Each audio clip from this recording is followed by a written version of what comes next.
5.3 का चौथा सवाल। सवाल ये है कि एक एपी दी हुई है 9, 17, 25 और ये कह रहा है इसका योग 636 प्राप्त करना है, तो इसके कितने पद लें। सवाल का मतलब ये है कि जैसे मैं कह दूं 9 और 17, 26, 26, 25, 51 कि मुझे 51 योग करना है, तो इसके कितने पद लेने पड़ेंगे। योग 51 करने के लिए 3 पद। तो ऐसे ही ये कह रहा है ये सीरीज आगे चलती जाएगी। 9 और 8 17, 17 और 8 25, 25 और 8 33, ऐसे करते करते आप इन सबको जोड़ते जाओ। 9 और 17 26, 26 और 25 51, फिर 51 में आगे वाला पद 33 जुड़ेगा। तो ये कह रहा है ऐसे योग 636 हो जाना चाहिए। कितना हो जाना चाहिए। तो आपको कितने पद लेने पड़ेंगे, 10 लेने पड़ेंगे या 12 लेने पड़ेंगे या 16, ये आपको बताना है।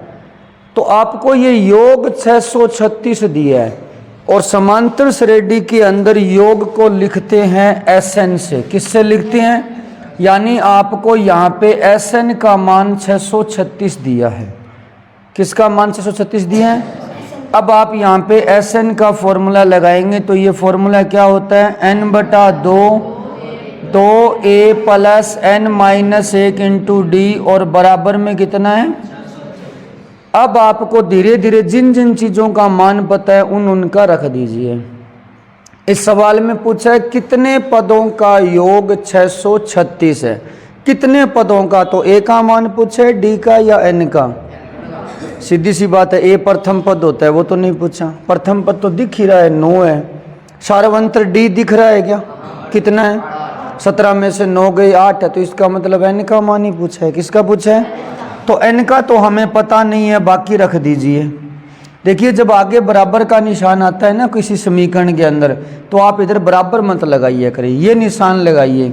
वैसे तो ये निशान जो है वो ये बताता है यदि प्रकट करता है कि, ये किस चीज़ को रिप्रेजेंट करता है, प्रकट करता है कि, मतलब इस लाइन से ये लाइन प्रकट होगी। शॉर्ट में इसको विच इम्प्लाइज भी कहते हैं, मतलब इस लाइन से ये लाइन निकलेगी। समझ गए। तो ये जो निशान है बराबर का निशान, इसके आगे ऐसे एरो सा लगा दो। तो ये निशान तब लगाया जाता है जब आगे बराबर का निशान आ रहा हो। ठीक है। तो n का मान कितना है पता नहीं है, तो n का n लिखेंगे /2। एक तो उतारते टाइम ध्यान से लिखा करो भाई, कई बच्चे बीच में प्लस घुसा देते हैं, कई बीच में बराबर लगा देते हैं। जैसी है वैसी की वैसी लाइन उतार दो। अब यहाँ 2 का 2 है, 2 और a के बीच में किसका निशान है, तो यहाँ गुण आएगा। a का मान कितना है, आप चाहो तो यहाँ लिख भी सकते हो, पहले लिखना भी चाहिए। a का मान 9 है, 9 लिख दो। आगे निशान किसका है। कई बच्चे लापरवाही करते हैं, गुणा कर देते हैं जल्दबाजी के अंदर। n का n पड़ा है -1 का 1। d का मान कितना है, 17 में से 9, यानी d का मान यहाँ निकाल लेना। 17 में से 9 गए 8, तो यहाँ लिखोगे 8 बराबर में कितना है। एक चीज़ और ध्यान रखना, ये जो n/2 वाला 2 है ना, ये 2 पूरे के बटे में होता है। ये 2, ये केवल n के बटे में नहीं है, ये पूरे के बटे में है। समझ में आ गई बात। तो ये 2 इसके नीचे माना जाता है। तो आप चाहो तो इधर 636 से गुणा भी कर सकते हो। कर दें गुणा, चलो कर देते हैं। और एक सवाल है ना, इस साइड से सीधा रखा करो, आगे पीछे मत किया करो इसको, ताकि सवाल दिखने में बढ़िया लगे। ठीक है ना। थोड़ा सा ये गैप भी सुंदर रखा करो। तो n का n, इस 2 का क्या करना है, इधर क्रॉस मल्टीप्लाई कर देंगे। पहले इसको सोल्व करते हैं। 2 × 9 प्लस इसका क्या करें, 8 का मल्टीप्लाई, 8 का n से गुणा -8 का 1 से गुणा 8 बराबर में, अरे अभी तो बताया था 2 का गुणा करना है, तो 1272। थोड़ा और सही करते हैं। n का n 18 -8 कितना हुआ, प्लस में और बराबर में 1200। थोड़ा और सही करते हैं, n का मल्टीप्लाई करना शुरू करो।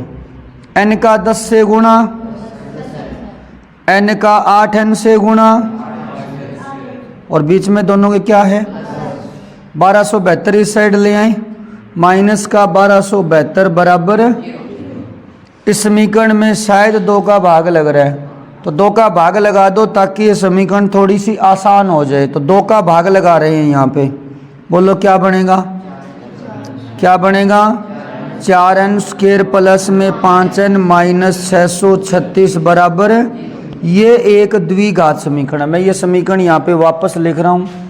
समीकरण आई आपकी 4n² प्लस में 5n माइनस 636 बराबर 0। ये कैसी समीकरण है बोलो? इसमें n पे अधिकतम घात कितनी है? इसका मतलब ये एक द्विघात समीकरण है, चौथे चैप्टर वाले। इसको सॉल्व करने के 3 तरीके होते हैं। एक तो होता है गुणनखंड विधि, कौन सी? दूसरी श्रीधर आचार्य विधि, और तीसरी होती है पूर्ण वर्ग विधि, जो कि अभी सिलेबस से शायद हटा दी, पर अपने अभी भी 2 विधियां बची हुई। बाकी आप सोल्व करने के लिए अगर आपको पूर्ण वर्ग विधि आती है तो आप लगा सकते हो। कोई बाउंडेशन नहीं है कि सिलेबस से हटा दी तो लगा ही नहीं सकते, लगा सकते हैं, ठीक है ना। कोई जरूरी नहीं है कि आप लगाओ ही ना, लगा सकते हो अगर आपको आती है। तो यहाँ गुणनखंड विधि लगाएं या श्रीधराचार्य विधि लगाएं? श्रीधराचार्य। तो श्रीधराचार्य विधि लगाएंगे तो इसकी तुलना आपको किससे करनी पड़ेगी बताओ? इसकी तुलना करनी पड़ेगी आपको an² plus bn plus c से तुलना। अब यहाँ x मत लिखना क्योंकि समीकरण किस में है? n में है। तो बोलो a का मान 4, b का मान 5, c का मान। और आप कौन सी विधि लगाना चाहते हो? तो यहाँ लिखोगे श्रीधर आचार्य विधि, या शॉर्ट में दीर्घ संधि लगा के श्रीधराचार्य विधि।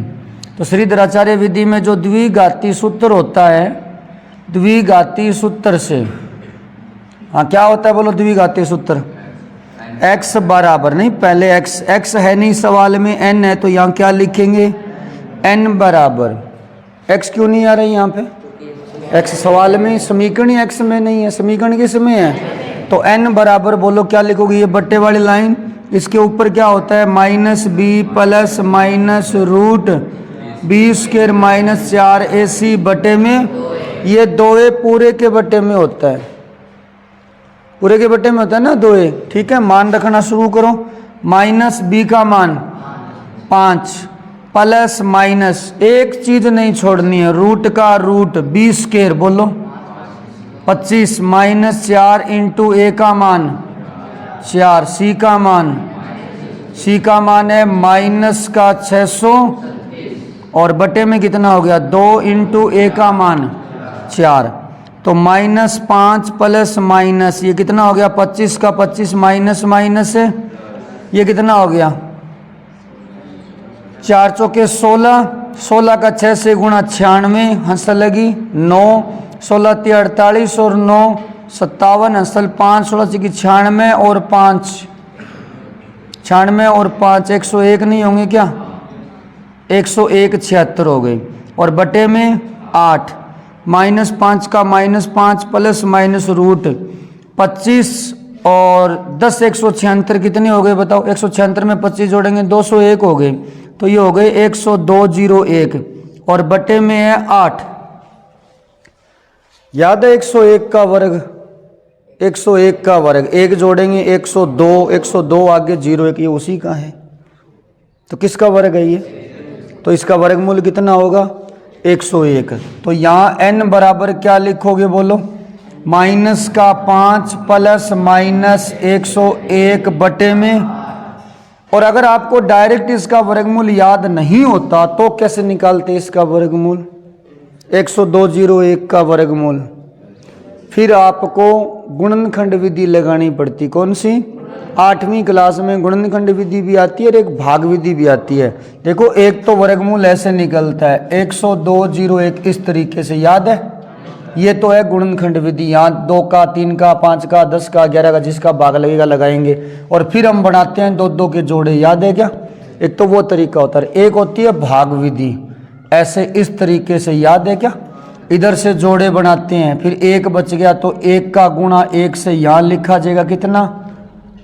नहीं, यहाँ तो 1 ही आएगा, उसके बाद 0 2 उतार। इस तरीके की एक विधि होती है ना, जिसे क्या बोलते हैं? भाग विधि। ये अपने अलग से पढ़ेंगे अगर आपको पूछनी है तो, ठीक है। फिलहाल मैंने डायरेक्ट लिख दिया, इसका वर्गमूल होता है 101। अब यहाँ 2 निशान है, एक तो प्लस का निशान है और एक दोनों लेंगे। तो सबसे पहले तो लेते हैं माइनस चिन्ह। माइनस चिन्ह लेने पर बोलो n बराबर -5, प्लस माइनस में से माइनस लो, 2 है यहाँ पे, तो माइनस का 101/8 ये हो गया माइनस का 106/8। एन का मान कभी नेगेटिव नहीं हो सकता, एन का मान कभी ऋणात्मक नहीं हो सकता, इसलिए ये मान हमें छोड़ना पड़ेगा। बस इतना ही लिखना है, चूंकि एन कभी ऋणात्मक नहीं हो सकता। फिर पदों की संख्या, क्लास में बच्चों की संख्या माइनस में हो सकती है क्या? नहीं हो सकती। मिनिमम 0 हो सकती है, 2 4 हो सकती है, तो नेगेटिव नहीं हो सकती। तो ये तो आप रिजेक्ट कर दो, छोड़ दो, लिख देना चूंकि एन ऋणात्मक नहीं हो सकता अतः इसे छोड़ देंगे या इसे इग्नोर कर देंगे, ठीक है, नज़रअंदाज कर देंगे। अब प्लस चिन्ह, प्लस चिन्ह देखिए, प्लस चिन्ह से बोलो यहाँ बीच में प्लस लगाना है। अब ये प्लस का मत कर देना, कल को कह दो कि सर ने कहा प्लस का करना है तो ये भी प्लस को ले लो। ये 5 तो माइनस का, ये इसमें से कौन सा निशान लेना है? और प्लस में कितना है? बटे में 8। एन का एन ये कितना हो गया? -5 और 101, 96/8 कितना मान आ गया? 12 8 96 होते। इसका मतलब इस सीरीज के जब हम 12 पद लेंगे, 3 तो दिख ही रहे हैं, 9 17 25 आगे 33 फिर 41, ऐसे करके 12 पद लेने, 1 2 3 4 12 पद, उन सबको जोड़ दोगे तो योग कितना हो जाएगा? 636। तो इस सवाल का आंसर है 12 पद लेने पड़ेंगे। कितने पद लेने पड़ेंगे? ठीक है। तो